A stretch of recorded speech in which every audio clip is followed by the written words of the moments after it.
let's get into If only it. I had this guy. Uber exciting week. Yeah, for real. Don't let Dennis hear you say that. Yeah. All right. Interesting week as the backup quarterbacks continue to roll in. You'll notice the list of dart throws is growing by the week. There are more backup quarterbacks playing than starters, but still shallow leagues. If you happen to get lucky like I did and lose Justin Herbert and have any of these guys, more specifically Kyler Murray or Sam Howell, go get them. Derek Carr is Derek Carr. Medium leagues, we got Russ, Matthew Stafford, Baker Mayfield seem to be about 50% owned. Deeper leagues, Jake Browning, Gardner Minshew, and Will Levis have proven they do have a ceiling, but they are very volatile. And we've got the ugly, nasty backups here that nobody knows what the hell you're going to get. My preference would easily be Joe Flacco or Tommy DeVito. They also mix in Bailey Zappi, Mitchell Trubisky, Aiden O'Connell, Zach Wilson, Drew Lock, and Nick Mullins. And this list is so bad, Zach Wilson may be the third on the list for me. That's how bad it is. What do you guys think? He looks good. Zach Wilson, there was a report where they said, he wasn't afraid to lose his job because he got benched. And DJ Reed, the corner, was like, he looks completely different. Like, he looks like a good NFL quarterback. And he looked good, so I don't know, man. At this point, it's like throw darts. But I want to say about DeVito, his schedule is money after this week against New Orleans. He gets Philly twice and the Rams sandwich in between, and they're both top 7 options. So if you are on a bye and you need to pick someone up, go get DeVito because that end of season stretch is money if you need a quarterback. It's funny you started that talking about Dobbs, though. I had an Did you say uh-oh? I had an interesting one where this was probably a month ago. I had someone offer me their I forget what it was, but anyways, he wanted Sam Howell for Dobbs and I turned it down.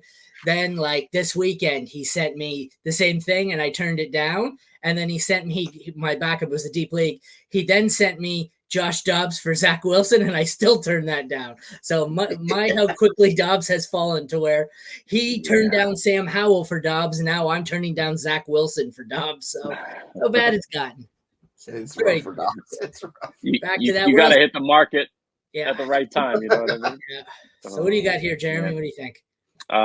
Stafford was so impressive against the Ravens last week. They've got that offense clicking.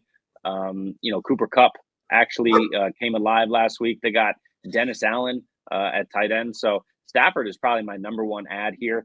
He gets Washington, New Orleans, which isn't so scary lately, especially without Lattimore. And then you got the Giants in week 17, which is middle of the road. So I really like Stafford, especially what he's been able to do against Cleveland and Baltimore last few weeks. But Howell, Wilson, Browning, and DeVito as well. Yeah, I like Flacco. I like those guys. There's one name I missed out down here in Drew Lock, Nick Mullins territory, and that is Easton Stick. Yeah. Did you see him throw that 105-mile-an-hour fastball by Eckler's head wide open in the end zone? That's all he had to do was lob it. He's like, I'm throwing a heater, baby. And I was like, what are you doing, dude? Yo, that's awful. Oh, yeah, this sucks for Keenan Allen. That's why he's not on the list. Yeah, it's not good. It's not good. It's rough. Yeah, but also Russell Wilson is another guy who's got crazy schedule. He's got Detroit, New England, who doesn't care and is trying to lose every game they play now and accidentally winning, at least last week, and then the Chargers week 17. So I like that second tier there: Wilson, Stafford, and even Baker. And that's a good point that I tweeted out earlier when promoting my matchup guides as well. This week, the playoffs, the 3 weeks of the playoffs, more so than at any point.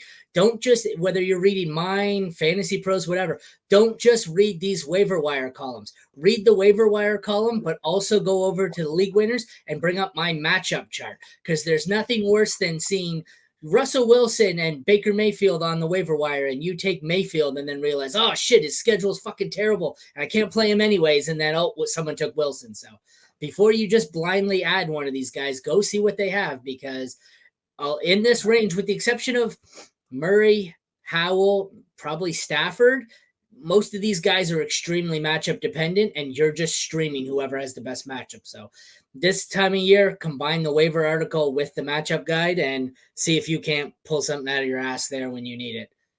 Yeah, because Flacco's going against Chicago, so like if you wanted to go him this week and then you wanted to transition to DeVito after that, like you could totally go that route. So like you can play a mix and match like you're talking about, absolutely. Yeah, but Yeah, exactly. they do have that line. They will protect him against that all of a sudden fearsome Chicago pass rush. But the Chicago D has been a lot better. And then Flacco has Houston and the New York Jets. I'm not loving his schedule to wrap up the end of the year. So just be wary. How familiar are you guys with WordPress? Does anybody know? Okay, see all these highlighted players? That's links. Is there a way to highlight have them linked in a different color? I hate that they're baby blue where you can barely see them. I don't know. I don't know actually. Like I'd rather they were even red or something or dark blue. Yes. I hate it. It kind of blurs into the white. It's a I'm straining my eyes to see it, and I wrote the damn thing, but that's how they're linked to their player page, and that's how they come up, and I freaking hate it. So, if anybody knows how to fix that, please let me know. All right, any final thoughts here at the quarterback mess here? I mean, you can check and see if, like, we're talking about Locke. Gino is more than likely going to play, so like I would not really be too concerned with Locke. So if someone dropped Gino, like maybe you could take a stab at him, because let me tell you, that's a massive upgrade seeing Gino and what Locke did last week. So if Gino's available, he's worth the dart throw too. That's actually him being out. It reminded me of something very interesting. I forgot. The reason these two here might be available in more leagues than you would expect, like going into last week, I think they were both over my 80% threshold. They both dropped 10% in ownership because they both came off a bye. So people had to stream other players. They dropped them to either pick up another quarterback or someone else. So Kyler Murray and Sam Howell may be available in more leagues than you think, just based on the fact that they were the last two players to have buys and may have found their way there just because they had no other spot on the roster. So that's like I said, that's why I think these two are probably more available than you would expect. Otherwise, I don't think you'd be able to get them in any league. Like dynasty leagues, these guys are nowhere near the waiver wire. But yeah. All righty. I think I looked through the sleepers trending. There's nothing there. They've got some stuff. It's like they've got Desmond Ridder. I don't really want anything. I guess he's in the same group as the rest of these guys. They're not great. Then they get really ridiculous. 14, 15, 16, and 17 are Brock Purdy, Justin Fields, Trevor Lawrence, and Jordan Love. All four are 96% rostered or higher. How are they being added so much? They're 90% owned. I don't get it. It's got to be shallow league, one QB. Very much so. It's got to be. Yeah, because you need to be one of those guys. Absolutely. So if those guys are available, go get them. But spoiler alert, they're not available. So. Yeah.